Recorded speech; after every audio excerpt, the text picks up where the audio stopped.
Oi, gente, tudo bem? Hoje a aula vai ser sobre imunoglobulinas. Imunoglobulinas também podem ser chamados de anticorpos. Eu acho que a palavra anticorpo todos já ouviram, né?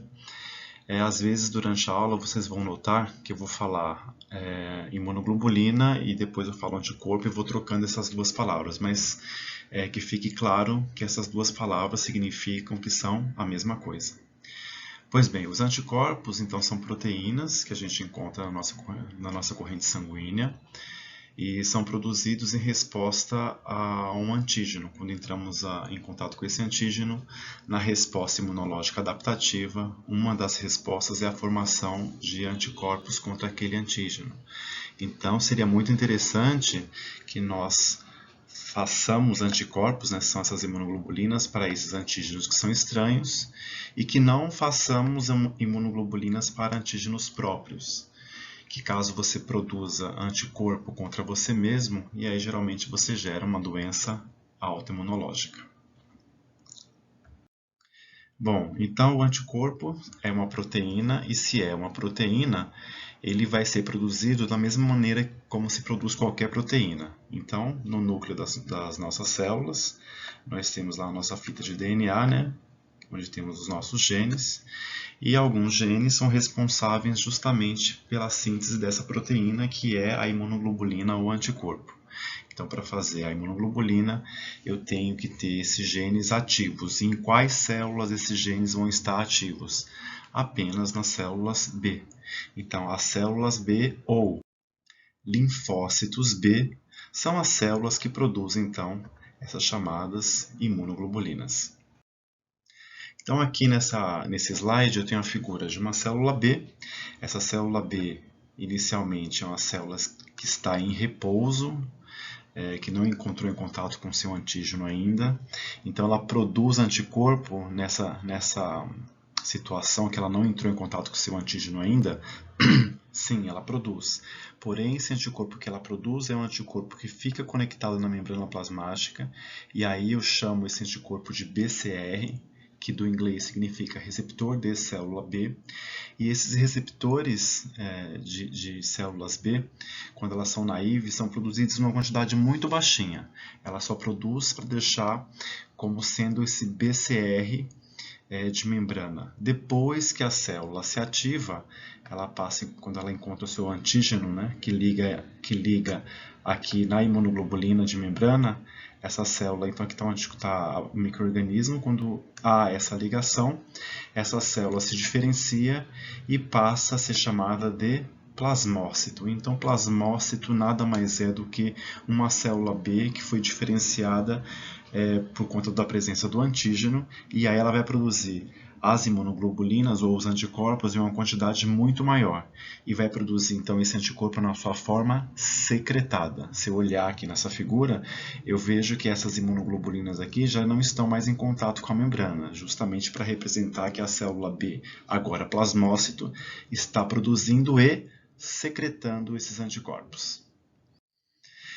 Aqui é mais ou menos a mesma informação que a gente viu antes. Então, a imunoglobulina, quando está conectada na membrana plasmática, eu chamo essa imunoglobulina de BCR, que é o receptor de célula B. Nós temos 5 tipos de anticorpos, né, de imunoglobulinas. Então, tem o IgM, IgG, IgD, IgE e IgA. Mas não são todos os 5 tipos que são receptores de células B. Os que são receptores de células B, que são os BCR, são apenas 2. A IgM e a IgD, certo? Bom, então a primeira forma é essa forma aqui conectada à membrana, que é o BCR, e a segunda forma é aquela forma que é a forma secretada. Depois que a célula B é ativada, se diferencia em plasmócito, ela passa então a secretar essa imunoglobulina para fora dela. E aí esses anticorpos vão ter funções ao longo aí da sua trajetória. Bom, aqui nesse slide vamos começar a entender como que é a estrutura do anticorpo, a estrutura da imunoglobulina. Vocês estão vendo que tem duas cores, né? Uma cor verde e uma cor amarela. A cor verde, se a gente observar com um pouco mais de cuidado, podemos ver que ela é maior do que a porção que está pintada em amarela. Por quê? Porque a constituição, já que é uma proteína, né? A constituição de aminoácidos ela é muito maior do que a parte que está amarela. Por conta disso, os pesquisadores que desenvolveram o estudo das imunoglobulinas deram nomes para essas cadeias. Então, cada estrutura de imunoglobulina possui duas cadeias, essa e essa aqui, ó, que são chamadas de cadeias pesadas, e duas cadeias que são chamadas de cadeias leves, que é essas que estão aqui, ó, que estou marcando aqui para vocês. Então, toda molécula de imunoglobulina vão ter duas cadeias pesadas e duas cadeias leves. Pesada por quê? Porque se a gente for fazer o peso molecular, como ela tem mais aminoácido, então ela é maior, ela é mais pesada. E a outra, como ela tem menos aminoácido, ela é menor. Se a gente for fazer um peso molecular, ela é mais leve. Por isso chamada de cadeia leve e cadeia pesada. Além das cadeias leves e pesadas, se a gente olhar esse outro slide que eu passei, ela não está pintada mais de verde e amarelo, e sim de vermelho e azul, e são outras regiões. Por quê? Essas regiões que estão pintadas aqui em vermelho, a gente chama de região variável. E por que é chamada de região variável? Porque aí vai, de acordo com as células B que eu tenho no meu corpo, cada célula B ela vai ser diferente uma da outra com relação à região variável, que é justamente essa região aqui que está pintada em vermelho. Por quê? Uma célula B nunca vai ter uma região variável igual a outra célula B, a não ser que a célula B tenha multiplicado e feito mitose. Então, se eu tenho uma célula B que se divide em duas, as duas regiões variáveis dessas duas células B que foram geradas a partir de uma só, então a região variável é igual. Mas se eu estou falando de células B diferentes, a região variável entre as células B vai ser o quê? Diferente. Então, por isso que a região chama variável. E a gente tem a possibilidade de 1 vezes 10 a nona, é um valor aproximado, de regiões variáveis para as diferentes células B que a gente tem no nosso corpo. E, em contrapartida, essa região que está pintada aqui em azul, ela é chamada de região constante. E se a gente notar, vocês podem ver que a região que está azul, eu tenho um pedaço dela que faz parte da minha cadeia pesada, que é essa aqui, ó, e um pedacinho dela, que é a região constante também, que faz parte da cadeia leve. E a mesma coisa com o domínio variável. Então, eu tenho um domínio variável aqui, ó, na cadeia pesada e um domínio variável na cadeia leve, beleza? Então, as primeiras estruturas do anticorpo da imunoglobulina são, então ele tem duas cadeias pesadas, duas cadeias leves, e essas cadeias ainda são divididas em região variável e região constante, e é constante porque ela não se altera. E a variável é justamente o que eu já tinha falado antes, elas vão variando de acordo com o tipo de célula B, beleza? Aqui eu já falei, né? Então, região variável é essa região aqui de cima, né? É onde vai se ligar ao antígeno, que também pode ser chamado de fragmento FAB, ou simplesmente FAB. E a região de baixo, essa que está em azul mais claro, é chamada de região constante. É essencial para remover os patógenos. E a gente chama essa região também de região FC. Aqui, ó, é só para mostrar que os antígenos, por exemplo, uma bactéria ou até mesmo uma proteína, eles possuem diferentes regiões de ligação desses anticorpos nesse antígeno. Então, por exemplo, aqui vamos ver esse antígeno aqui do meio. Ó. Esse antígeno, digamos que seja uma proteína, por exemplo, ela está desenhada em uma parte azul, amarela e vermelha. Vocês veem aqui em cima que eu tenho um anticorpo também está desenhado em azul. Isso é para mostrar que o que? Esse anticorpo, ele vai como é muito específica a ligação do anticorpo, ele vai se ligar onde? Nessa região específica desse antígeno, onde vai se ligar apenas esse anticorpo em azul. E aqui embaixo a mesma coisa. Ó. Eu tenho uma região desse anticorpo de baixo, que é o anticorpo vermelho, que vai se ligar apenas no antígeno que tem aquela região correspondente. Essas regiões aqui no antígeno, tanto aqui em cima o azul quanto aqui embaixo o amarelo, são chamadas de epítopos. Então, epítopo é o sítio do antígeno às quais os receptores de antígenos vão se ligar. Então eu tenho uma proteína que é o antígeno e essa proteína ela pode ter diferentes epítopos, que são essas regiões onde esses anticorpos se ligam. Então, por exemplo, o anticorpo azul jamais iria se ligar na região amarela ou jamais iria se ligar na região vermelha. E a mesma coisa, o anticorpo vermelho, que está desenhado aqui na figura em vermelho, jamais se ligaria na região amarela ou na região azul desse antígeno. Por quê? Porque os anticorpos são altamente específicos. Eles só vão se ligar onde eles realmente têm que se ligar. E se vocês podem ver, uma proteína, né, nem ela é uma coisa tão grande assim, né? Mas mesmo assim, uma mesma proteína, que é um antígeno, podem possuir diferentes epítopos. Então, uma resposta para micro-organismo nunca vai ser um tipo só de anticorpo que vai estar ali. Eu sempre tenho uma variabilidade de anticorpos que ligam naquele antígeno, porque esse antígeno sempre vai ter o quê? Vários epítopos. Bom, e o que é que dá essa grande variabilidade, né? Para esses anticorpos poderem ligar a tantos epítopos diferentes. Lá na região variável, nós temos 3 segmentos em cada região variável.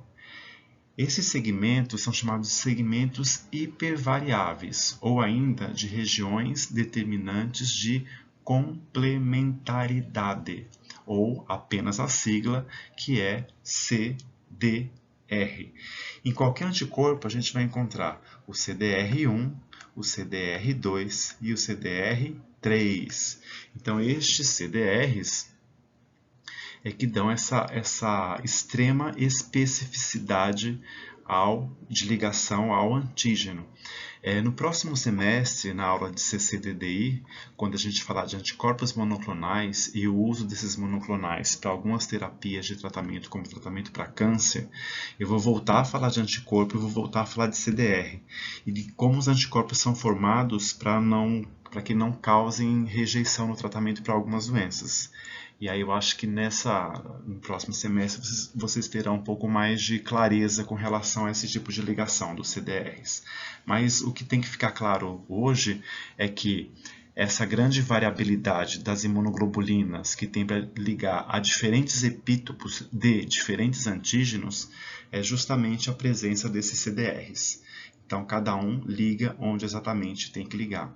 Por exemplo, nessa outra imagem. Estão vendo aqui essa maçã? Essa maçã está representando o quê? Uma região onde o anticorpo tem que se ligar. Então, digamos que a mão do rapaz aqui é o anticorpo e os dedos representam o quê, né? CDR1, CDR2 e CDR3, ou seja, cada CDR liga exatamente na região do epítopo onde deve ser ligado. E assim é que acontece esse tipo de ligação. Bom, com relação à interação ainda e ligação de anticorpos aos antígenos, nós também podemos ter valência de interação e avidez de interação diferente entre as ligações. Então, por exemplo, quando tem uma ligação assim, ó, onde só um dos lados da imunoglobulina está se ligando ao antígeno, eu falo que essa valência ela é monovalente. Por que mono? Porque só tem um lado dele, do anticorpo, ligando na superfície, no epítopo correto. E a avidez, eu chamo essa avidez de baixa. Por quê? Porque essa ligação ela não é tão forte. Ela está ligada por apenas um lado do anticorpo. Se eu fosse fazer alguma reação química para soltar isso se descolaria de maneira mais fácil do que, por exemplo, a ligação aqui de baixo. Quando a gente olha a ligação aqui de baixo, a valência de interação ela é chamada de bivalente. Por que bivalente? Porque ambos os lados da imunoglobulina estão ligados aos epítopos desse antígeno. Daí a gente fala que a avidez dessa interação ela é uma avidez que é alta. Porém, quando nós temos a presença de uma IgM, e a gente vai ver mais para frente que a IgM elas são pentaméricas. Pentaméricas porque elas têm 5 imunoglobulinas ligadas entre si por uma cadeia J. Se eu contar, eu tenho 1, 2, 3, 4, 5 anticorpos, tá vendo? E aqui eu tenho a cadeia J. Então, a gente fala que essa imunoglobulina ela é um pentâmero. Então, todo IgM é um pentâmero. Falamos que a valência dessa interação ela é polivalente e a avidez é muito alta. Certo, gente? Espero que esteja claro esse slide. Bom, falamos então um pouco de isótipos de imunoglobulinas. Eu posso falar isótipos, como eu posso falar também simplesmente tipos de imunoglobulinas. Então eu tenho aqui para vocês desenhados, ó, da esquerda para a direita, IgM, IgD, IgG, IgE e IgA. Batendo o olho rapidamente nessa imagem, parece que são todos esses anticorpos têm essa forma de Y, né? Mas se eu olhar um pouco mais de cuidado, eu vou notar que entre as imunoglobulinas eu encontro alguma diferente entre esses isótipos.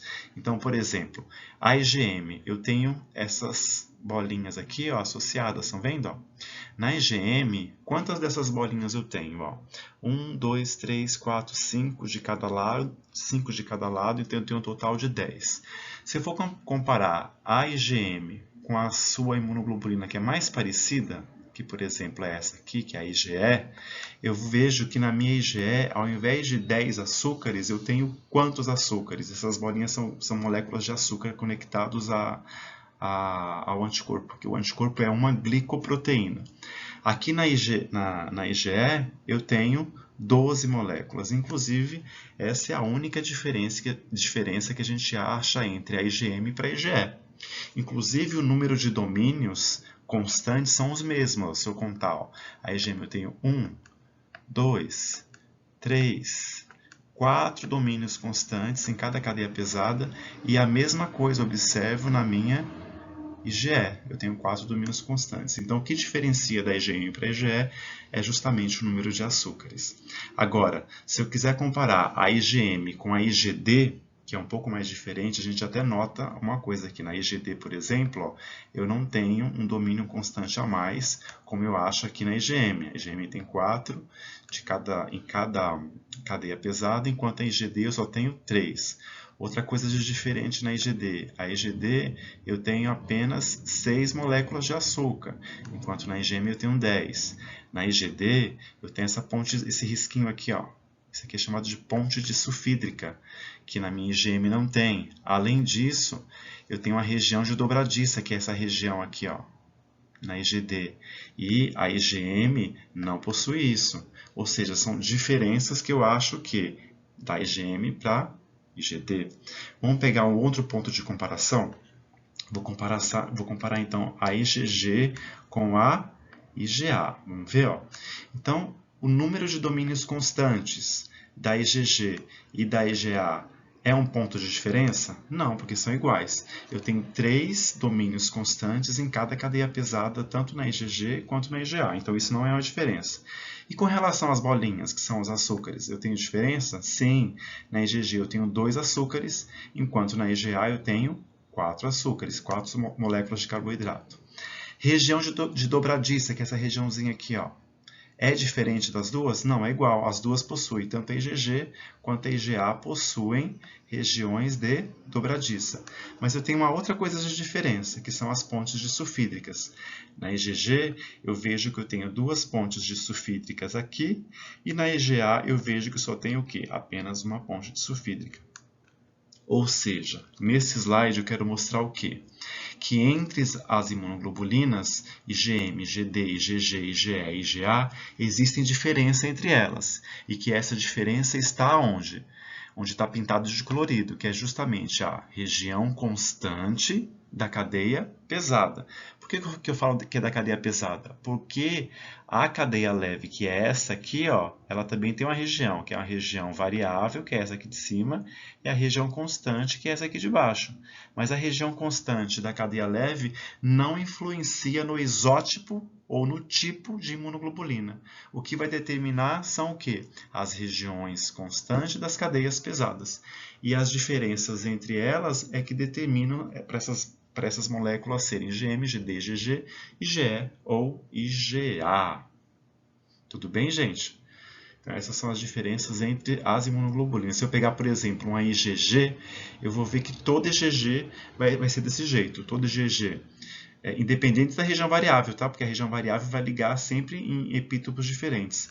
Mas se eu pegar todos os domínios constantes, que são esses aqui, da cadeia pesada, entre todas as IgGs que existem, eu vou ver que todos têm 3 domínios constantes, todas têm região de dobradiça, todas vão ter 2 moléculas de açúcar, todas terão 2 pontes disulfídricas e assim por diante. Tá bem? Bom, com relação ainda à imunoglobulina, né? Eu tenho imunoglobulina que se apresentam únicas, que são os monômeros, né? Que eu tenho apenas uma molécula sozinha de anticorpo, como está aqui, ó. A IgG, ela é assim, a IgE também é sozinha, e a IgD também ela é assim, apresenta-se em monômero. Tenho ainda a imunoglobulina, que se apresenta uma ligada à outra, dessa maneira como a gente vê aqui a IgA. Então, toda a IgA ela vai ser um dímero, unidas por uma cadeia J, que é essa que está aqui em azul. E a IgM, como a gente já viu no slide anterior, ela é unida 5 em apenas um IgM. Então, tem 5 moléculas também unidas por uma cadeia J. Por isso é chamado de pentâmero. Então, IgG, IgE e IgD são monômeros. IgA é um dímero e IgM é um pentâmero. Tudo bem? Bom, com relação ainda a essas classes de isótipos dos anticorpos, vamos ver aqui muito por cima como cada anticorpo está envolvido em que tipo de resposta imunológica. As IgAs, então, estão envolvidas, na maioria das vezes, na imunidade contra mucosas. A gente tem uma quantidade muito grande de IgA no nosso intestino. A gente produz aproximadamente 6 gramas de IgA diariamente, que é lançada na mucosa intestinal. A IgD, não se sabe se ela tem uma função ainda assim muito proeminente na resposta imunológica, mas o que se sabe é que a IgD é um receptor de célula B. Outro detalhe interessante, a IgE ela age contra eumintos, contra as verminoses, né? E também são envolvidos nos processos de hipersensibilidade ou das alergias. Então, pessoas que são muito alérgicas têm uma quantidade grande de IgE na circulação. A IgG está envolvida naquele processo de opsonização, ativa complemento, inclusive eu acho que vocês lembram do complemento, né, que para ativar o complemento pela via clássica por anticorpo é sempre com IgG e IgM, e também está envolvida na imunidade neonatal. Então a mulher que está grávida, ela recebe IgG, atravessa pela placenta para proteger o neném. E a IgM, também assim como a IgD, ela é um receptor de célula B naive, naive significa virgem, e também está envolvida na ativação do sistema complemento. Então, aqui são as classes de imunoglobulinas divididas em suas funções. Bom, e o que os anticorpos fazem propriamente assim quando tem contato com antígenos estranhos, né? Então, esses anticorpos eles podem fazer, por exemplo, o processo de neutralização de toxinas e vírus. Consequentemente, esses anticorpos não permitem que essa toxina atinja os receptores dos tecidos, consequentemente não há lesão tecidual. Faz o processo de opsonização, é quando o anticorpo se liga ao redor do microorganismo, então eu falo que esse microorganismo está opsonizado, e ainda quando tem o IgM ou IgG, isso pode levar também à ativação do sistema complemento. E no final das contas, se eu olhar aqui as figuras de baixo, eu vejo que sempre eu vou ter um fagócito, isso aqui representa um fagócito, essa linha aqui, ó, que está fagocitando essa estrutura de anticorpo com o seu antígeno grudado. E os fagócitos, eles possuem esses receptores, ó, receptor FC, então fagocita de uma maneira melhor. Então, no final das contas, tudo vai ser degradado por um fagócito, ou por um macrófago, ou por um neutrófilo. Isso vai ser fagocitado e vai ser degradado toda essa estrutura. Como eu posso ver nesse próximo slide, ó, os macrófagos e os neutrófilos, eles possuem receptores para a região FC, por isso que os macrófagos e neutrófilos, quando encontram um microorganismo e esse microorganismo está opsonizado por um anticorpo, que é quando o anticorpo se liga ao redor desse microorganismo, A fagocitose ela fica muito mais fácil. O macrófago, por exemplo, aumenta a sua fagocitose em até 1000 vezes quando ele encontra um micro-organismo opsonizado. Não que ele não fagocite um micro-organismo que não esteja opsonizado por anticorpo, sim, ele fagocita. Mas, se eu tenho um micro-organismo opsonizado por anticorpo, o macrófago acaba fagocitando muito mais, por conta dele ter justamente esse receptor FC. Lembrando que FC é essa região aqui de baixo do anticorpo, né? Da imunoglobulina. Bom, aqui nesse slide eu quero mostrar o amadurecimento das células B de progenitores na medula óssea. Só que isso aqui eu vou falar mais para frente, a gente vai ter uma outra aula só de amadurecimento e função dos linfócitos B. Aqui é muito rapidamente também, tá bom? Só para a gente ter essa noção de quantos esses anticorpos aparecem na célula B. Inicialmente, eu acho que vocês lembram da nossa primeira aula, dentro dos nossos ossos temos a medula óssea e lá tem a célula tronco pluripotente hematopoética. E essas células tronco é que vão dar origem a todas as células sanguíneas. Então essa linha aqui de cima são os estágios da maturação e aqui a linha de baixo é o padrão de produção de anticorpos, de imunoglobulina. Então inicialmente, quando a célula é a célula tronco, eu vou ter algum padrão de imunoglobulina? Ainda não, porque essa célula ainda pode se diferenciar em qualquer coisa, né? Célula T, célula B, célula dendrítica, macrófago, então por isso que ela não tem ainda nada de anticorpo. Mas quando essa célula começa a se diferenciar e se diferencia numa célula pré-B, essa célula passa a expressar uma cadeia pesada Mi. A cadeia pesada Mi é aquela referente a IgM. Então, a IgM é a primeira imunoglobulina que as células B passam a produzir. Ainda ela não é uma célula B, mas ela é uma célula pré-B, ela será uma célula B. Então, ela começa a expressar a cadeia pesada Mi. Depois, a célula B, quando ela já não é mais pré-B e sim uma célula B imatura, ela é imatura e já tem o que na sua membrana? IgM de membrana. Mas como ela é imatura, ela ainda não tem o que? Não tem a IgD, D de dado. Ela só vai passar a ter IgM e IgD de membrana quando a célula já passou por mais um estágio de diferenciação e essa célula é uma célula B madura.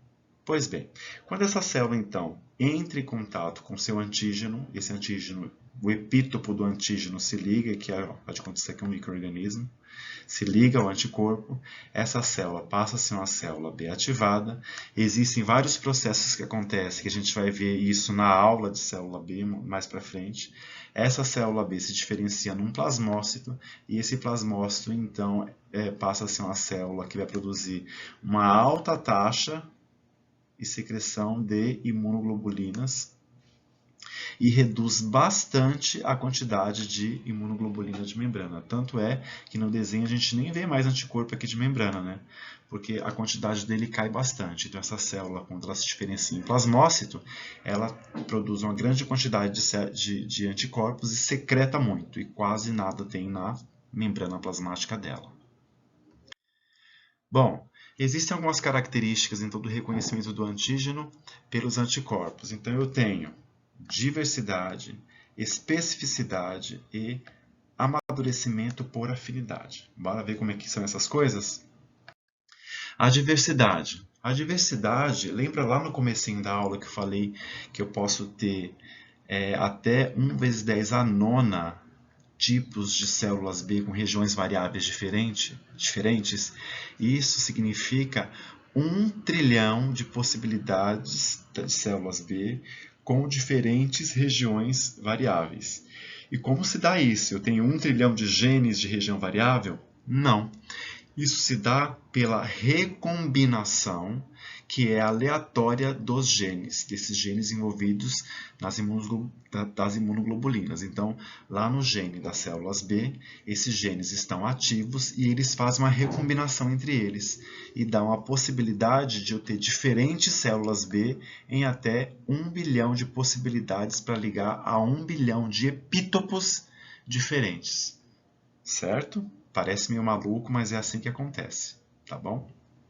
Então a gente tem lá 1 bilhão de possibilidades de células B que vão secretar essas diferentes imunoglobulinas com essas regiões variáveis diferentes.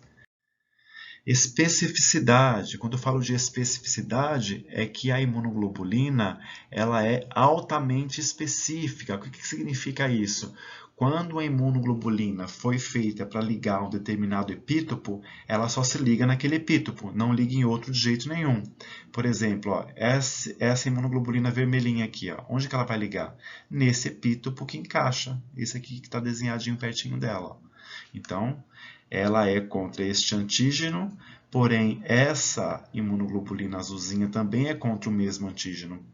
No entanto, ela foi feita para esse epítopo redondinho, que é esse que está aqui embaixo, ou seja, é o mesmo antígeno, mas são epítopos diferentes. Por que eles ligam em regiões diferentes? Porque o anticorpo é altamente específico. E qual que é a importância disso? Para que esses anticorpos que são gerados contra os antígenos não reajam e nem liguem com as nossas próprias moléculas. Imagina você está formando um anticorpo, e esse anticorpo é contra um micro-organismo, e de repente, se a especificidade não fosse lá muito alta, esses anticorpos poderiam ligar na gente também. Imagina se um anticorpo ligar nas nossas células. O que pode acontecer, né? Esse processo de opsonização. Então, por isso, a importância da alta especificidade das imunoglobulinas. E, por último, vou falar um pouco da... Na verdade, não vou falar disso hoje, não. Só vou citar, que é o amadurecimento da afinidade. E significa o quê? Que eu vou gerar anticorpos com maior capacidade de neutralizar os antígenos. Mas esse pedaço aqui é um pedaço bem complexo.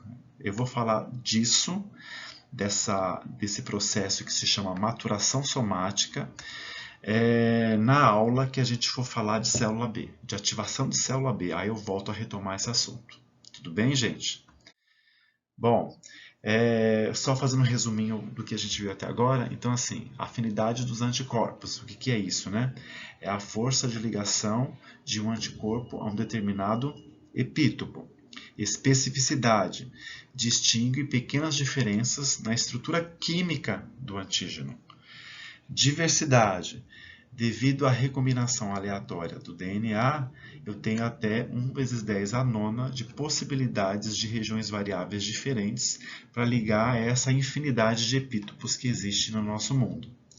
E amadurecimento por afinidade são quando linfócitos B são estimulados por antígenos e produzem anticorpos com uma maior afinidade. E aí a gente vai falar disso aqui, desse tema, em aulas futuras. Vamos voltar a falar disso aqui, certeza.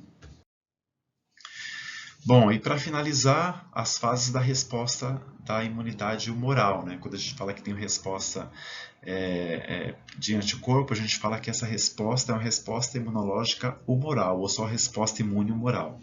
Então, como é que se dá de uma maneira bem rápida, né? Lembrando que eu vou voltar a falar de ativação de linfócito B em uma próxima aula. Então, a célula B madura, né? Ela madura, porém está em repouso, né? Naive. Madura porque ela já expressa IgM de membrana, já expressa IgD de membrana, então fala que é uma célula B madura, porém ela é virgem, naive. Por que virgem? Porque não encontrou com o seu antígeno ainda. Quando essa célula B, então, ela se ativa na presença do seu antígeno, essa célula B, então, ela faz o processo de expansão clonal, e essas células podem seguir alguns caminhos. Elas diferenciam inicialmente em plasmócitos produtores de IgM, que é a imunoglobulina que ela já sabe fazer. Depois, essa célula faz o processo, ela faz a mudança do seu isótipo, né, que inicialmente toda célula B, quando começa a produzir e secretar anticorpo, elas começam produzindo IgM. Depois elas fazem a mudança de isótipo e aí elas passam a produzir outros isótipos, como IgG, IgA ou IgE. Aí depende do tipo de antígeno que vai estar na parada ali, para ter essa mudança de isótipo. Então, assim, toda a célula B, inicialmente, logo no começo da resposta imunológica, o que elas vão produzir vai ser sempre a IgM. Isso indica que quando você faz um teste de sangue, por exemplo, e sai positivo para IgM e negativo para IgG, isso significa que você está no iniciozinho da infecção. Quando no seu teste, no seu exame, sai IgM e IgG, está no meio da infecção, e quando dá apenas IgG e negativo para IgM, isso significa que você já teve aquela infecção, ou está no final daquela infecção, porque já não tem mais IgM. Então é um indicativo de início, meio ou final da infecção, quando você tem a presença de IgM no começo, tá? Isso significa que está no começo da infecção, e IgG no final ou já acabou. Ou apenas é um anticorpo que você tem por conta da vacinação. Então, você se vacinou, então você produz uma IgG que vai te proteger. Mas tudo isso na aula de ativação de linfócitos B eu vou falar para você também.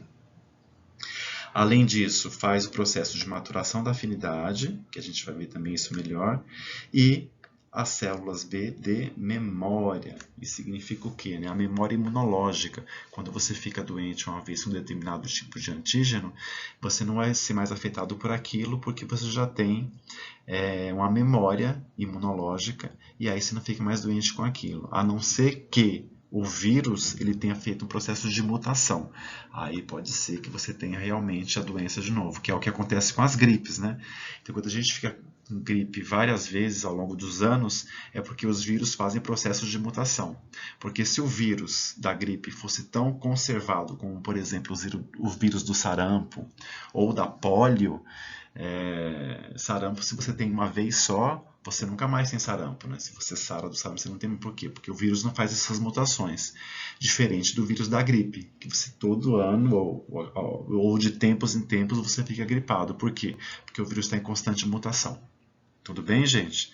É isso que eu tinha para falar para vocês e espero que vocês tenham entendido a maior parte das coisas que eu falei nessa aula, tá bom? Obrigado!